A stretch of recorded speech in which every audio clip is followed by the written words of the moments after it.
Simulacron 3 by Daniel F. Galouye. So this book was copyright 1964, and I have this Bantam paperback edition of this one. And Daniel F. Galouye is a bit of an obscure science fiction author. He really only wrote 5 novels. One of those was a fix-up novel, and then he wrote quite a few short stories. And the way I found him was through the Cordwainer-Smith Rediscovery Award. And this is an award that started around 2001, and they gave it to an author each year that had kind of fallen into obscurity, and they were trying to bring certain authors back up into the limelight. And it seemed to work a bit with Daniel F. Galouye because 2 of his most popular works, Simulacron 3 and The Dark Universe, it seems they've been reprinted recently and kind of brought back up into the light. And I gotta say, he really deserves it. This is a amazing novel. It's only 150 pages. It has some of these really mind-blowing aspects to science fiction that I love. It's very concise. It's just an amazing novel that needs to be talked about a little bit more. Now, it gets into a simulated reality, and I know there's a lot of other books before and after that have done this. Probably the most famous example of this is the movie The Matrix, and that everyone knows what The Matrix is about. But this book here, it gets into the simulation hypothesis a little bit deeper than like The Matrix does, or some of these other works of literature that deal with something like this. And I don't really want to spoil anything when it comes to this. And I'm definitely going to dance around some of the plot so I don't spoil it for you. But even the idea of where the simulation hypothesis can take you, and some of the weird elements of it and the paradoxes of it in a way, could kind of spoil this book for you. So my advice is go find this book, read it, and then go do some research. There's all kinds of information online about the simulation hypothesis. All of the most famous science YouTube channels have done videos on it. And it's some really interesting, mind-blowing stuff. It's very fun to go down that rabbit hole into this, but I would do that after reading this book, if you had a chance, because some of the most interesting aspects of that hypothesis is explored in this book. And when I finished this book, I was blown away, and I was thinking, was he the first one really getting deep into not only a simulated reality, but even beyond that? And I did some research, and most information points to a short story by Frederik Pohl. I have a collection of his short stories called Alternating Currents here. But in 1955, he wrote a short story here called Tunnel Under the World. And I went back and read this, and it's an amazing little short story. It does deal with a simulated reality, and Pohl puts his flair on it. There's a lot that has to do with the advertising industry in that one. And it was a great read. If you can hunt that down, it's been anthologized in all sorts of different books and anthologies. Definitely give that one a read if you can find it. And then a lot of other information pointed to Philip K. Dick's Time Out of Joint. I have not read this yet, so that's probably going to go on my TBR at some point in the near future to kind of see what he did in 1959. But in 1964, Daniel F. Galouye, he wrote a really amazing novel here. Now, it's not perfect. There's definitely some flaws. I wouldn't say this is maybe a full-on 5-star read, but it's one that I'm still thinking about. It's probably going to end up being in one of my top reads of the year. And it's really captures that book of ideas, and where he takes the story is just awesome. So with that all out of the way, let's get into what the plot's about a little bit here. So we're somewhere in the future, beyond 2030. There is a reference to the date in 2030, but we're beyond that a bit, but it's not explicitly given in the novel.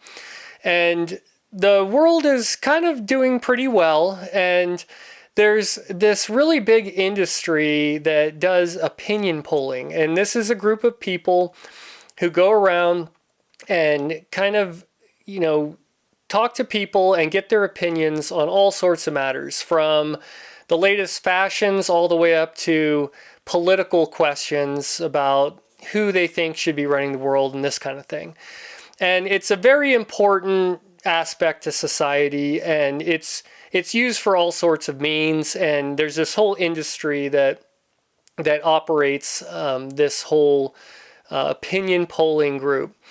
Now, there's a group of computer scientists and engineers who develop this virtual reality, and it's all a simulation inside of a computer.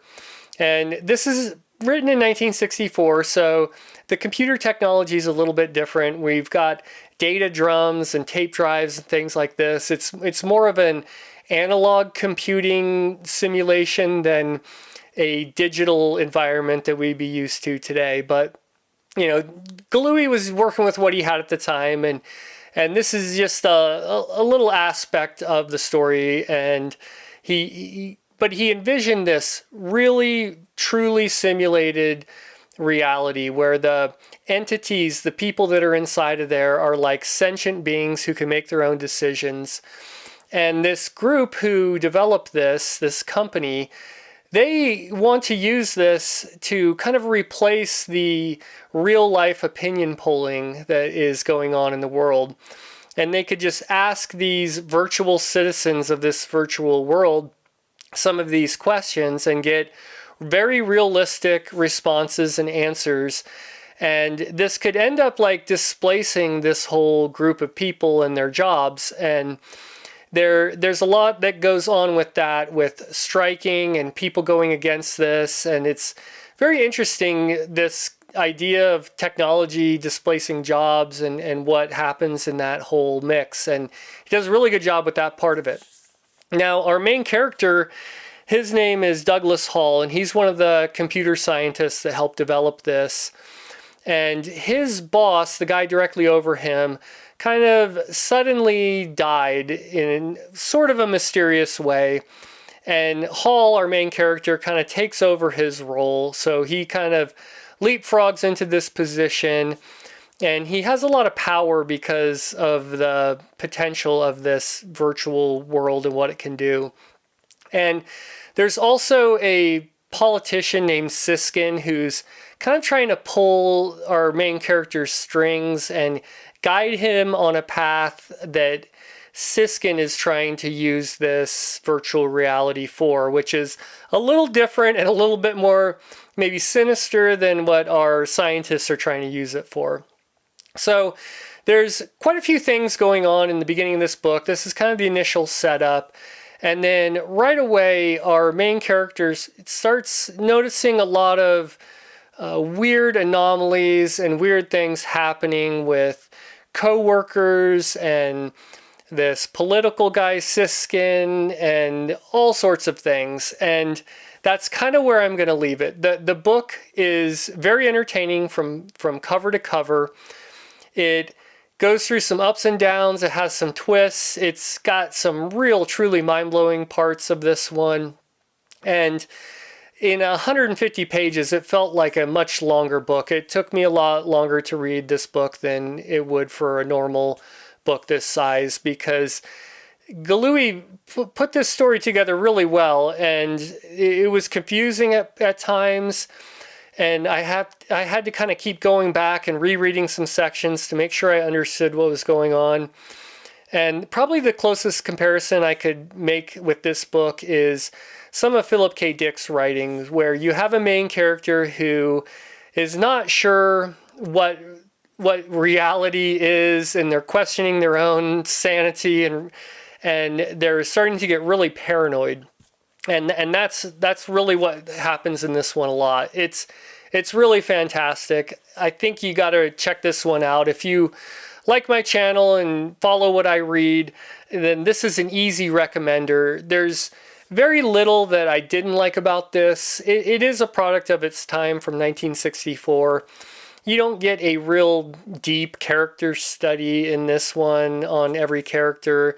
And it has a few issues with some of the other things that were going on around this time with, you know, some female characters and stuff like that. But it was nothing bad at all. It was just a few things that maybe kept this from being a coveted 5-star book for me. But if you want a book of ideas and really get into what you can do with this simulation hypothesis, then this is a great book. You got to check it out. And I really think that the people that did the Matrix movie probably owe Galouye a little bit of credit for what they put together, you know. And I did find out too that there was a movie based on this called The 13th Floor. It came out in 1999, which I think is the same year The Matrix came out, which is pretty interesting. I haven't watched that movie yet, The 13th Floor, but I'm going to look for that and probably watch that at some point too. So that's a easy one to recommend. It might be a little hard to find like the old paperbacks, but it looks like it's been reprinted. And if that interests you enough, you shouldn't have too hard of a time finding that one. So that's going to be it for that video and that review. Next up, I'm reading Lest Darkness Falls by L. Sprague de Camp. So just look for that video coming out next. And once again, thanks for watching.